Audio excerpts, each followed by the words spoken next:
You can't kind of game the system when it comes to authority, trust, and experience and expertise.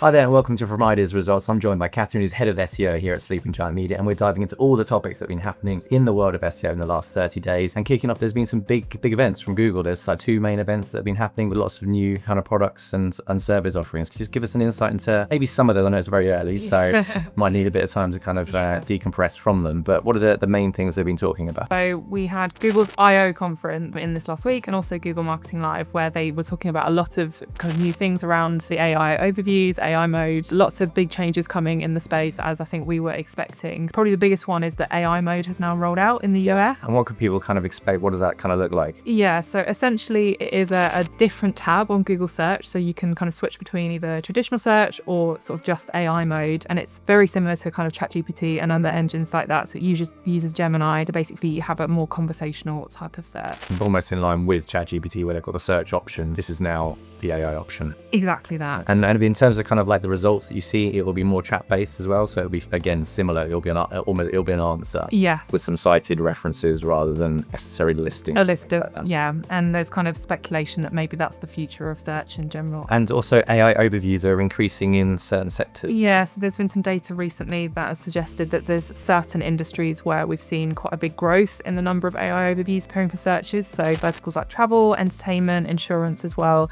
seen quite a bit of growth over the last couple of months. So again, it's indicating that AI is probably here to stay. We're going to continue seeing the impact of that across a kind of wide range of kind of spaces and industries, but it's still largely impacting kind of informational search. So not so much on the commercial queries at the moment, but again, we might well see that shift. Yeah. What are the sorts of challenges that people are seeing as a result of AI overviews? It's definitely impacting clicks and click-through rate, particularly for those informational type of searches, but visibility is still important. So it's trying to be as present as possible within that space to maximize the potential traffic that there is out there, but also I guess focusing on commercial queries as well, because that at the moment is seeing kind of less of an impact. Can you just give a real quick summary of an entity and why it's important? Entities essentially are the things that Google understands. So it's kind of going beyond the traditional, I guess, individual keyword focused approach of SEO, going kind of more conceptual and optimizing for all the different things that could come underneath that particular concept.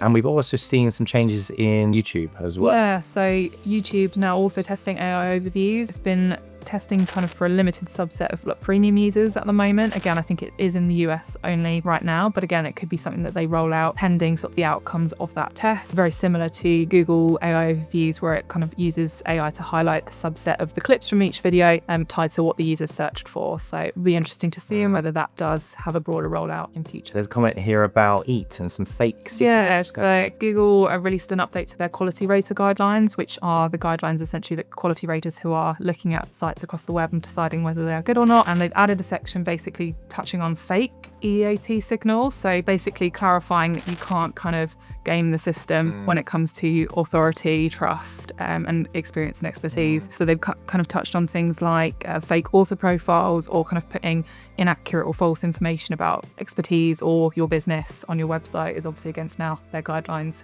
quite explicitly. Which makes sense. But I think it's kind of in response to maybe people in the industry trying to circumvent that by putting some kind of fake EAT signals on website. Yeah. Essentially, it kind of clarifies that EAT is inherent and it's something that can't be faked. It has to be authentic. Okay, well, I think those are the key stories that we've seen in the last 30 days. Loads more to come. We're going to be a deep dive session on entities coming up soon, so keep your eyes open for that. As ever, do check out our website and our socials, and make sure you click the like and follow us, and we'll see you again next time.